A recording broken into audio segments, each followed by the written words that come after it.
Thanks to our sponsor, Dollar Shave Club, new members get their first month of the Executive Razor with a tube of Dr. Carver's shave butter for only $5 with free shipping exclusively at www.dollarshaveclub.com/Comicstorian. I don't know about you guys, but I'm sick and tired of going to my local store and paying an arm and a leg for razors, and it just doesn't make any sense when you can make the smarter choice and have them come right to your house at a much cheaper rate. There's no hidden fees, there's no commitments, you can cancel anytime you like, and in your first month's box, you'll get an awesome weighty handle and a full cassette of 4 cartridges and a tube of shave butter.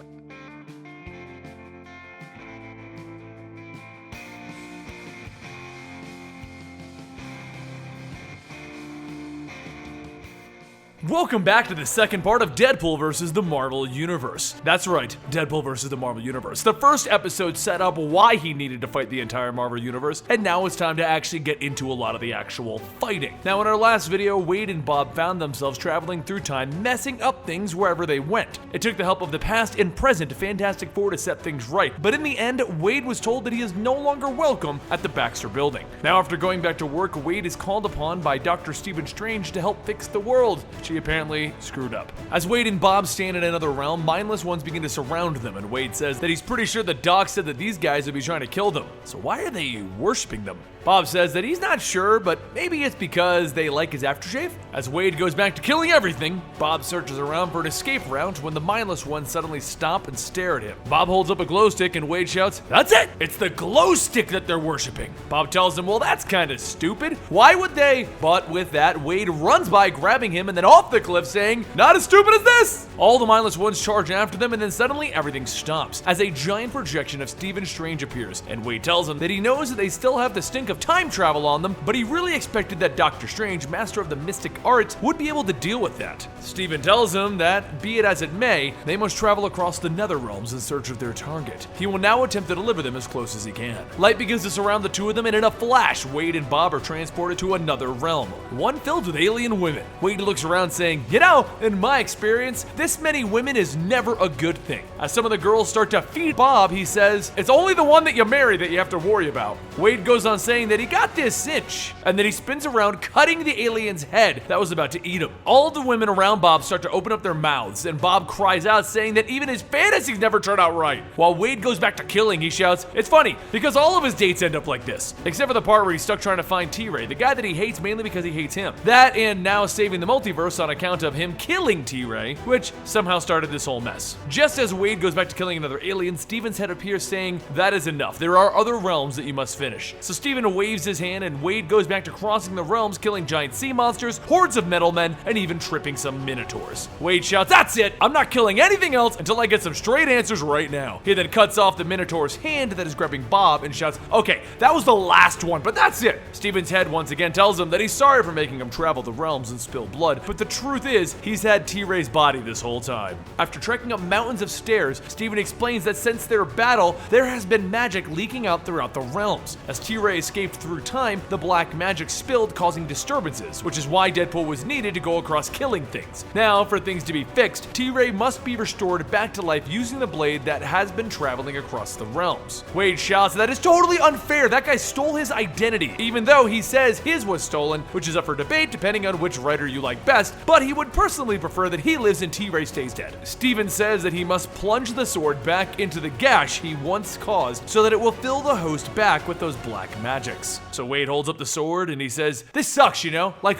really sucks." And he stabs into T-Ray's forehead. A flash of light then knocks him away. Wade asks if it worked, and Steven tells him yes. But now, with the body whole, it needs a soul. He holds out his hand and he begins to transport Wade and Bob, and as they pop out of the portal, Bob shouts, "This place smells like a swamp! What kind of backwater, sulfurous hellhole outer dimension are we in?" Wade looks around and says, "I think we're in Louisiana. But what is all that drumming sound?" A voice then calls out that the two are welcomed to the home of Brother Voodoo. Suddenly from the waters, zombies begin to rise, and Wade screams, "This totally isn't cool." And while he starts to slice and kick heads off, all Wade can say is, "Zombies! Zombies! Zombies!" And soon after the snakes wrap around Wade and Brother Voodoo calls out to him, Wade responds telling him that he's a little busy right now. The snakes then lift Wade from the water and hang him before Brother Voodoo as he tells him to look at him. Wade says that he's looking, and frankly, he's a bit scared. Brother Voodoo goes on on stating that he understands that they are attempting to rejoin a lost soul with a living husk. However, their problem is that even though the soul is present around this man, the soul isn't rejoining by choice. So his question to him is, why? Why would he want to restore the life of a man that is considered to be an enemy? Wade tells him because Dr. Strange said that in order to save the universe, blah blah blah blah. Brother Voodoo then begins to perform the ritual to return the soul, and he says that for all of the hope of mankind, the soul must be rejoined to its host. But first, it must be educated. Wade asks, like, smote? Humbled? Sure, but how exactly are we supposed to do that? Brother Voodoo says, like this, and Wade is suddenly pulled underwater. He opens up his eyes to see a giant T-Ray looking down at him, shouting that he really hopes that this is for real. T-Ray grabs Wade, and Wade says that since he really doesn't know about his moral obligations, he's here to do this. He then throws his sword into T-Ray's forehead, and he asks if he has any moral obligation to throw toothpicks at him. Wade starts to wiggle out of T-Ray's grasp, and he says that he's on soul patrol to bring him down to size, no pun intended, before he can rejoin the world of the living.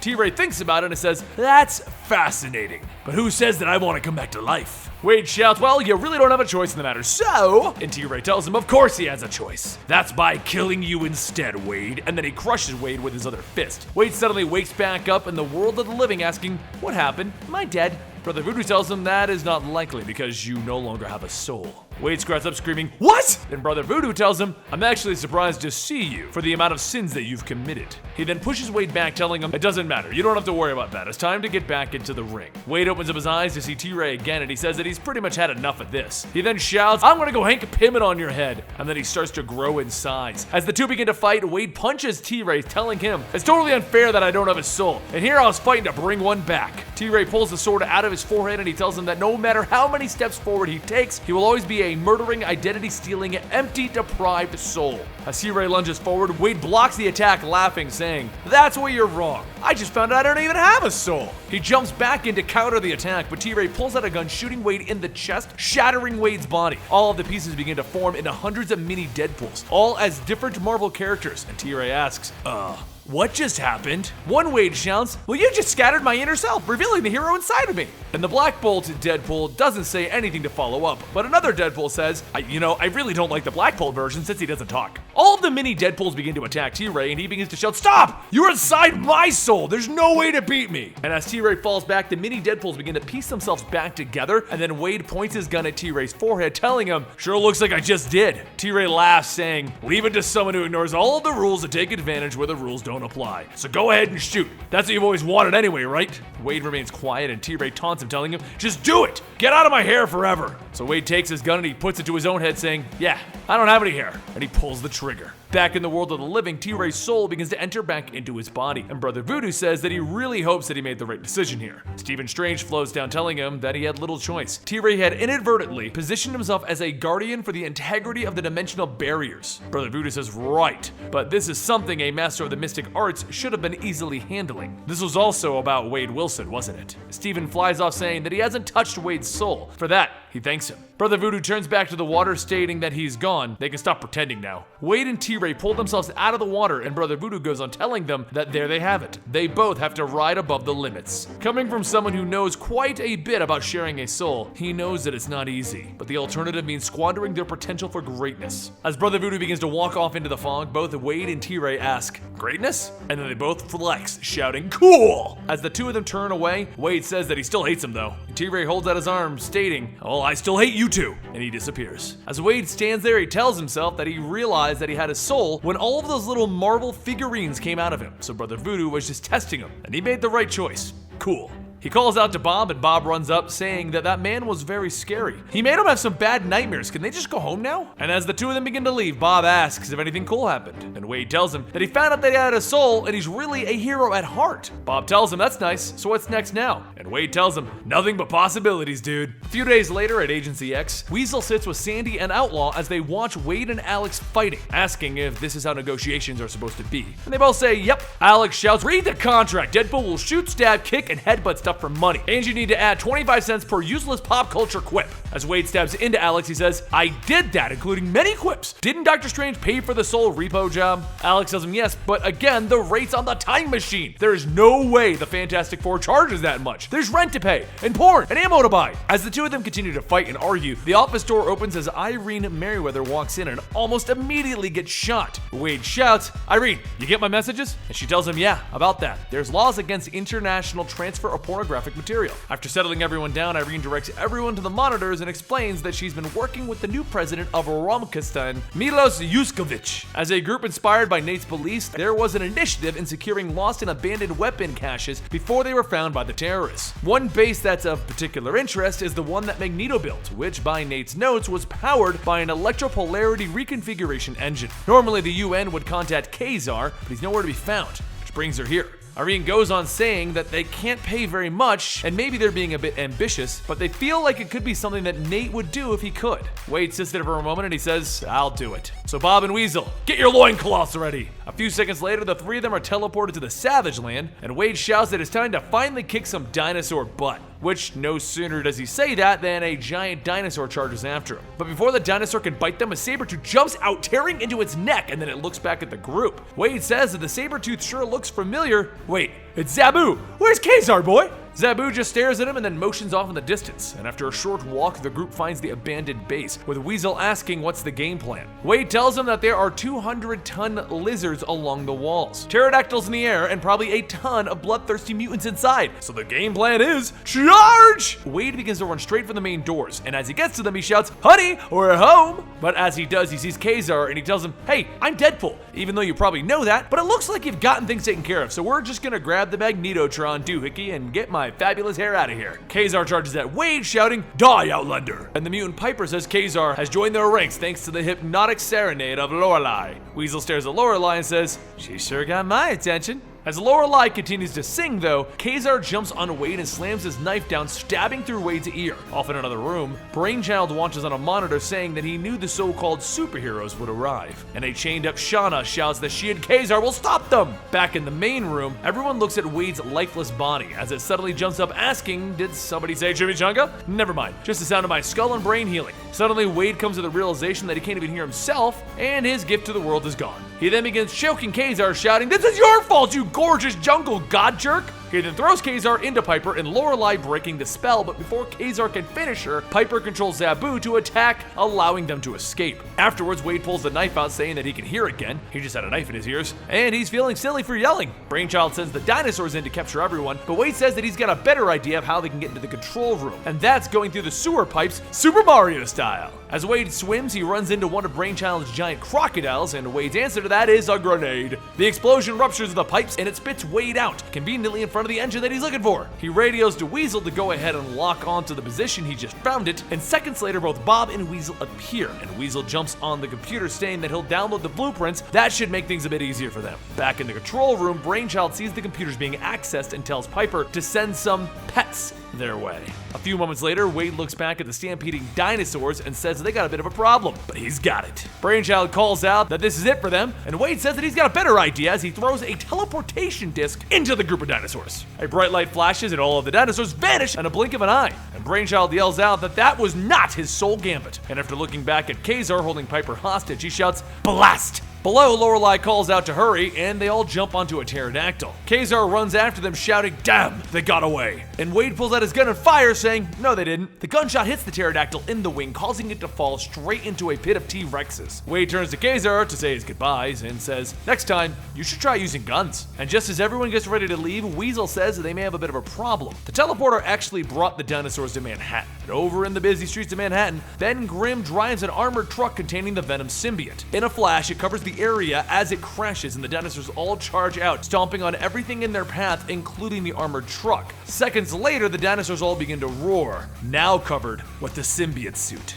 After reaching New York, Spider-Man asks Wade, "What did you do?" And Wade shouts, "I did not do this. The dinosaurs being teleported here? Yeah, that was totally me. But the whole Venom look-alike thing? That totally was not me." The two try to fight off these Symbiote Dinosaurs, and Wade jumps onto a ladder to kick one as a smaller one bites at his free hand. Wade shouts out, "That was one of my favorite guns!" And so he stabs the dinosaur in the head. While the last of the smaller dinosaurs are being taken care of, Spider-Man webs off, asking if he can trust him not to shoot any civilians as he slaughters these poor creatures. Actually, that was a stupid question. Don't do anything, Wade. Wade tells Bob and Weasel that it's okay to come out of the dumpster now, and Weasel says that's good, because he was coming up with a plan to take care of the dinosaurs this whole time. Wade tells him that's good. He and Bob will now go stop the dino hordes then. Bob asks if he's sure about that because maybe Weasel could, but then a tendril wraps around his leg and a Triceratops runs off, dragging Bob away. Back in the streets, everyone begins shouting and running, and Irene asks what's going on here. The dinosaurs from the Savage Land would mean, let's just hope it's a coincidence. A few moments later, Irene sees Wade riding a T-Rex and she shouts,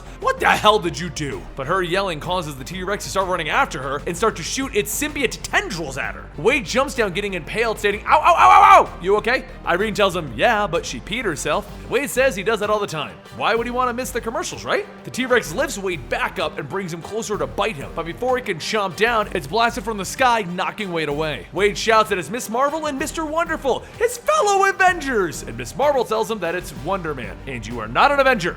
You're an idiot. Wade says that he may be an idiot, but he's got a great view from here. And anyways, apparently killing the dinosaurs doesn't stop the symbiote. It just makes them a little more extinct. Ms. Marvel says they don't have time for this. There's work that needs to be done. And Wade asks, "Why are we standing here watching your pretty lips flapping? Let's go be heroes." Up in the sky, Reed and the other Fantastic Four begin stripping the symbiotes away from the dinosaurs. And while surfing Wonder Man, Wade shouts, "That's a pretty cool contraption, Mr. F." But just as Irene is loaded up into the Fantastic Car, one of the pterodactyls spits on Johnny, putting him out. Reed stretches to catch him, and Wade vaults off of Wonder Man's head, telling him that he's got this, and he stabs the pterodactyl in the head. As the pterodactyl starts to fall, Wade says, "Maybe that wasn't such a good idea to kill it while we were both in the air." Plus side though, this is fun. Wade crashes into the streets along with the other heroes fighting and quickly jumps back up to kill more things. Meanwhile, over at the Agency X building, Alex jumps down from the roof, crashing into the ground, asking if someone called for Agent X, master of Kung Fu, Taekwondo, and apparently sumo wrestling. Well, he's back anyway. As the fighting goes on, Wade sees himself fighting alongside all of the heroes, and for once, he doesn't feel out of place. Black Widow calls out for him to cover her flank, and he does that without even making a joke about it. As the giant sea creature falls, it smacks Wade and launches him into a trash can in an alley, saying that even if he's annoying, brain-addled, and absurdly conflicted individual, he kicks ass better than most of them. Suddenly, a light begins to shine over his head, and a spear shoots into the ground with a note. Wade looks at it, and it reads, "To Wade,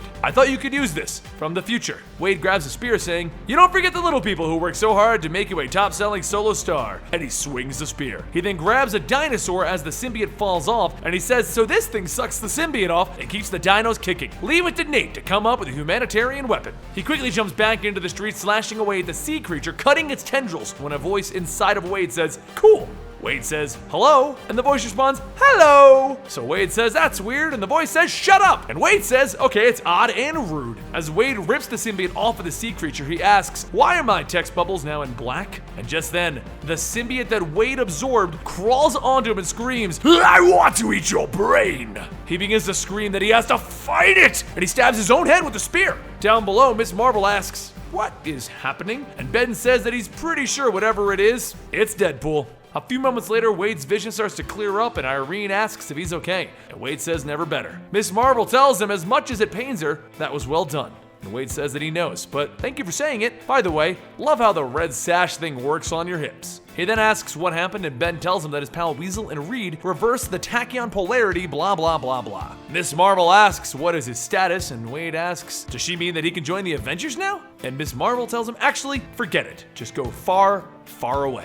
A few days later, Wade sits in his apartment flipping through the channels, and Weasel walks in with a pack of beer saying that he thought that he was invited to poker night. Wade tells him, nah, it's nice to be invited, but I'd rather just hang out here. Irene comes in next, asking if the beers are cold, and he hands her one, telling her, you bet, glad you could come. Alex sits down, and Outlaw says that there better not be useless munchies. We're making Alex stick to his diet. Everyone sits down, and Sandy says that he did real good out there, and Wade tells her thanks. What's everyone want to watch? And that concludes the Deadpool versus the Marvel Universe storyline. Now, it's a lot different from Deadpool kills the Marvel Universe. This one just pits him against various individuals in continuity. The entire point of this storyline was, does Wade want to be a hero or does he want to stay a villain? Because up to this point, he was basically known as the Merc with the Mouth. He was basically a villain. He didn't have like heroic tendencies, and the only time that he would be a hero is when he would team up with people like Cable. So this concludes that storyline. I hope you guys enjoyed it. Don't forget to subscribe to keep up to date on what's going on with Marvel and Deadpool and DC and all that stuff. And you can find me on Instagram and Twitter at Comicstorian. I'll see you next time right here.